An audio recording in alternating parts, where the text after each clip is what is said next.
समझ रहे ना। अब पहले दिन ही ये कार्यक्रम के बारे में बताया गया था कि अंतिम दिन पुण्याह वाचन भी किया जाता है। तो सबसे पहले हमको आपको ये जानना है कि पुण्याह वाचन है क्या चीज। पुण्याह वाचन में कितने शब्द हैं और किसी भी बड़े कार्यक्रम में पुण्याह वाचन किया क्यों जाता है, ये बहुत आवश्यक होता है। जैसे आजकल हम आप किसकी देखरेख में हैं? प्रधानमंत्री कौन है? नरेंद्र मोदी जी हैं। इसको हम राजनीति से नहीं ले रहे हैं, लेकिन उसी से कनेक्ट करके आप लोगों को हम बताएंगे।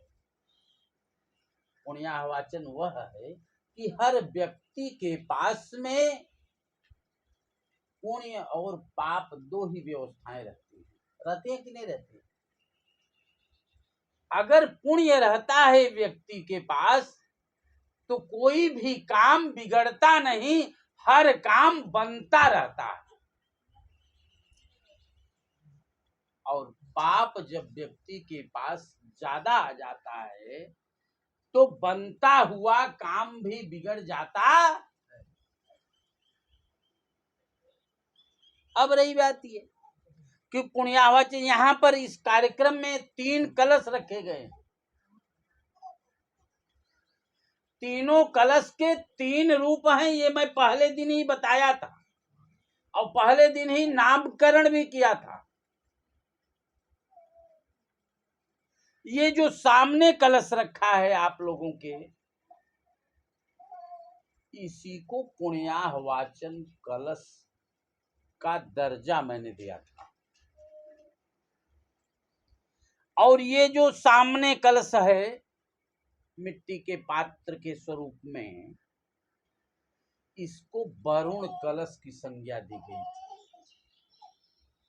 और ये जो पीठ पर कलश रखा गया है, इसको प्रधान कलश के रूप में हम आप जानते हैं, जिसे शास्त्रों में प्रधान पुरुष के रूप में माना जाता है।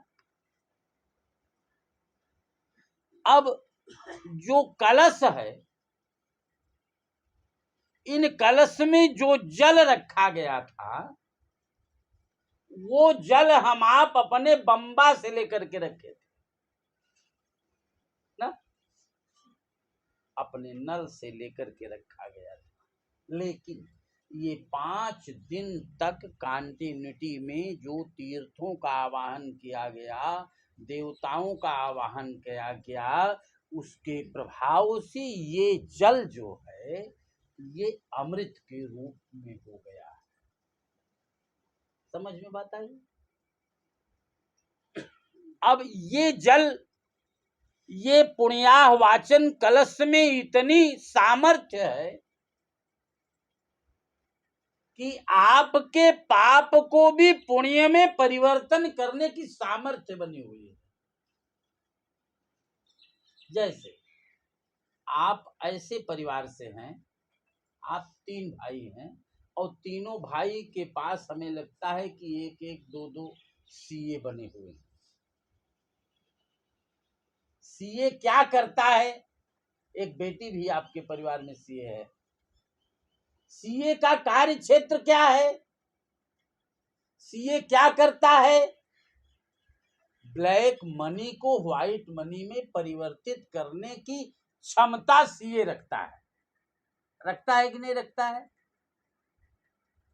करोड़ों रुपए सीए के पास ले जाइए, उनका कमीशन निर्धारित कर दीजिए और वो करोड़ों रुपए को भी व्हाइट मनी में एक्टिवेट करके आपको दे देंगे। उसी प्रकार से ब्राह्मणों के पास भी एक सीए जैसा प्रोजेक्ट है। जब व्यक्ति के पास काम बिगड़ने लगते हैं, तब ज्योतिषी के पास व्यक्ति जाता है। और ज्योतिष क्या है? ज्योतिष जीवन में सही मार्ग दिखाता है और ज्योतिषी कर्म व्याधि से मुक्ति दिलाता है। ज्योतिषी के पास जाएंगे तो ज्योतिषी ये कहेगा कि देखो ग्रह गोचर के आधार पर आपको यह कार्य करना होगा, ये पूजा करना। तो छोटा मोटा कार्यक्रम होता है तो पुण्याहवाचन नहीं किया जाता। जब कोई बड़े कार्यक्रम होते हैं तो उसमें पुण्याहवाचन किया जाता है। पुण्याहवाचन क्या है? एक डायलिसिस की मशीन है। डायलिसिस की मशीन में हमारे आपके खून जब डायलिसिस पे लगते हैं तो जो खराब खून रहता है एक तरफ से पहले सारे खून को निकालता है, उसको प्यूरिफाई करता है, और जो खराब खून रखता है उसको दूसरे बाटल में, और जो सही खून रखता है उसको हमारे आपके शरीर में फिर प्रत्यावर्तन कर देते। यही डायलिसिस का काम होता है। तो पुण्याहवाचन में ये सामर्थ्य बनी होती रहती है कि आपके पाप को पुण्य में परिवर्तित करने की क्षमता होती है। इसीलिए 5 दिन तक तीर्थों का आवाहन इसमें किया गया है। अब रही बात ये, इसको पाने के लिए, इसके फल को पाने के लिए नियम बने। वो नियम क्या बने हैं? उस नियम के आधार पर अगर हम आप काम करते हैं तो हम आप इसका बेनिफिट 110% पाएंगे। जैसे सीए के पास जाने पर ब्लैक मनी को व्हाइट मनी में परिवर्तित करने के लिए ITR करना पड़ता है, IT फाइल बनाना पड़ता है। उसी प्रकार से अपने पाप को पुण्य में परिवर्तित करने के लिए इसको वीरासन पर मुख्य यजमान को बैठना पड़ता है। तो मुख्य यजमान अभी वीरासन पर बैठेगा। जैसे हनुमान जी बैठते हैं, एक पैर मोड़ो और एक पैर, वीरासन पे बैठिए। और वीरासन पर बैठने के बाद में आपको कमल मुकुल सदृशम अंजलि कृत्वा, जैसे कमल होता है वैसा हाथ बनाना चाहिए, वैसा हाथ बनाना चाहिए। और ये कलश को आचार्य जी इनके हाथ में रखेंगे और इसको हाथ में रख करके, और पहले इस कलश को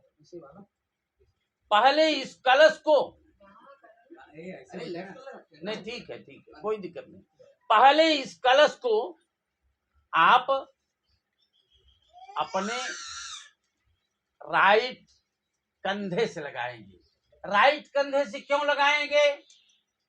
क्योंकि कभी कभी हम आप ये कहते हैं कि हमारे भुजा में ताकत होगी तो हम ये काम करके दाहिने हाथ से स्पर्श करना है।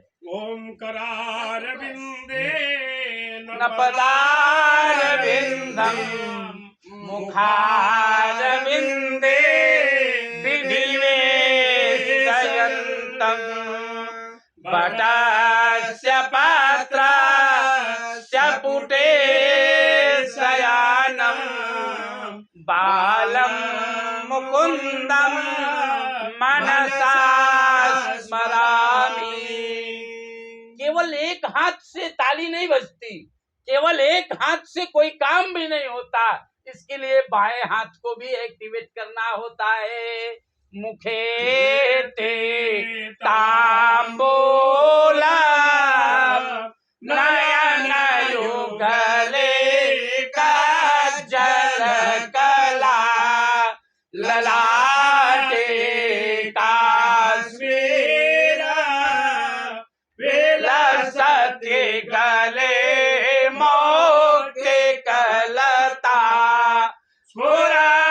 कांचे साटे प्रेथो कटे तटे हाटक मये भजामि स्वाम गौरे नागपति किशोरे मवीरतम। जैसे भुजाओं में ताकत तो आ गई। ये जो कार्य आप कर रहे हो अपनी स्वेच्छा से कर रहे हो कि अपने धर्म से कर रहे हो, इसके लिए इस कलश को अपने हृदय से स्पर्श करना है कि मैं ये जो कार्य कर रहा हूँ न पिता के दबाव से कर रहा हूँ न आचार्य के दबाव से कर रहा हूँ, इसलिए ये कार्य मैं हृदय से कर रहा हूँ।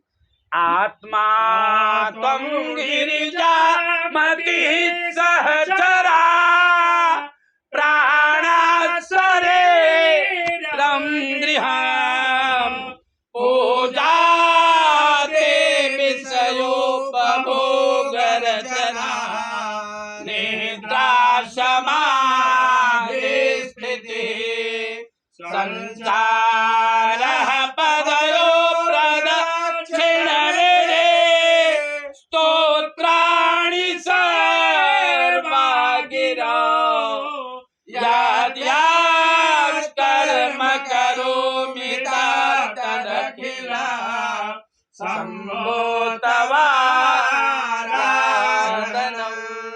देखिए हृदय से तो कार्य हम कर रहे हैं और जो पूजा कर रहे हैं इसका पॉइंट को एक्टिवेट किया जाता है, इसलिए इस कलश को अपने सिर से लगाएंगे। ओम अवंतिकायाम्बितावतारं मुक्ति प्रदानाय सज्जनाय अकाल मृत्यु परिहर्षणाय वंदे महाकाल महासुरेश वंदे महा